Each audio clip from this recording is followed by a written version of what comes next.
Pope Eugene I, also known as Eugenius I, was pope from the 10th of August 654 to his death in 657.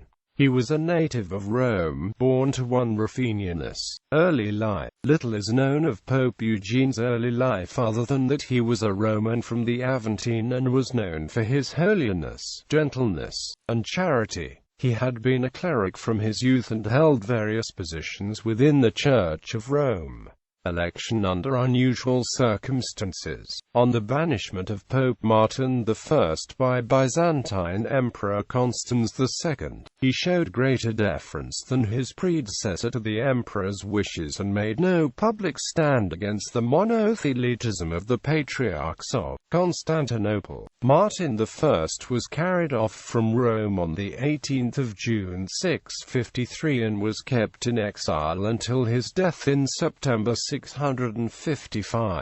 Little is known about what happened in Rome after Pope Martin's departure, but it was typical in those days for the Holy See to be governed by the archpriest and archdeacon. After a year and 2 months, a successor was found to Martin in Eugene's reign. Almost immediately after his election, Eugene was forced to deal with the heresy of monothelitism, i.e., that Christ had only one will. Constantinople letter affair. One of the first acts of the new pope was to send papal legates to Constantinople with letters to Emperor Constans II informing him of his election, and professing his faith. The legates unfortunately allowed themselves to be deceived, or bribed, and brought back a synodical letter from Patriarch Peter of Constantinople, while the emperor's envoy, who accompanied them, brought offerings for St. Peter and a request from the emperor that the pope would enter into communion with the Patriarch of Constantinople. Peter's letter proved to be written in a difficult and obscure style and avoided making any specific declaration as to the number of wills or operations in Christ. When its contents were read to the clergy and people in the Church of St. Mary Major in 656, they not only rejected the letter with indignation, but would not allow the Pope to leave the basilica until he had promised that he would not on any account accept it. So furious were the Byzantine officials at this harsh rejection of the wishes of their emperor and patriarch that they threatened to roast Eugene, just as they had roasted Pope Martin I.